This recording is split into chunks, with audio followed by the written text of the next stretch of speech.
Nakakilala si Saulo sa Panginoon.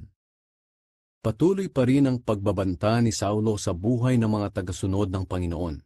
Pinuntahan pa niya ang punong pari at humingi ng mga sulat na ipapakita niya sa mga sambahan ng mga Hudyo sa Damascus bilang katibayan na binibigyan siya ng kapangyarihang hulihin at dalhin sa Jerusalem ang sinumang makikita niya roon na sumusunod sa pamamaraan ni Jesus, lalaki man ito o babae.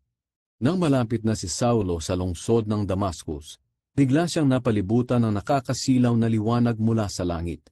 Natumbas siya at may narinig siyang tinig na nagsasabi, "Saulo, Saulo, bakit mo ako inuusig?" Sumagot si Saulo, "Sino po ba kayo?" Sinagot siya ng tinig, "Ako si Jesus na iyong inuusig. Tumayo ka at pumunta sa lungsod. At doon ay may magsasabi sa iyo kung ano ang dapat mong gawin."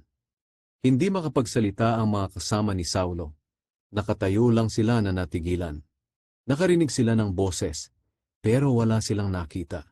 Tumayo si Saulo, pero pagmulat niya ay hindi na siya makakita. Kaya inakay na lang siya ng mga kasama niya hanggang sa Damascus. 3 araw siyang hindi nakakita at hindi siya kumain o uminom. Doon sa Damascus ay may isang tagasunod ni Jesus na ang pangalan ay Ananias. Nagpakita sa kanya ang Panginoon sa isang pangitain at sinabi, "Ananias." Sumagot siya, "Panginoon, bakit po?"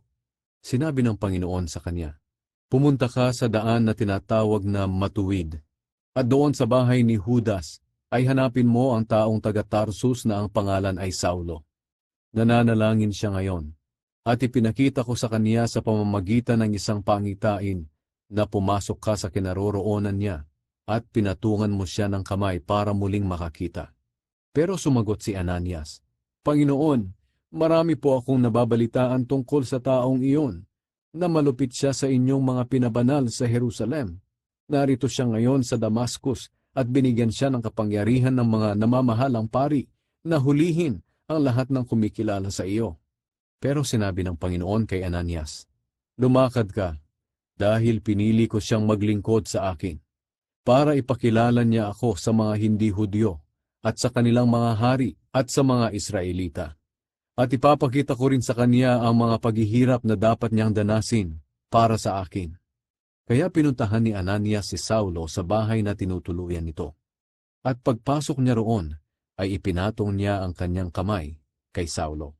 At sinabi niya, "Saulo, kapatid ko sa Panginoon, pinapunta ako rito ng Panginoong Jesus.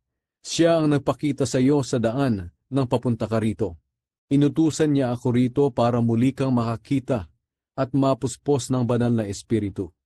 Biglang may nahulog na parang mga kaliskis ng isda mula sa mga mata ni Saulo, at nakakita siyang muli. Pagkatapos tumayo siya at nagpabautismo. Kumain siya at muling lumakas.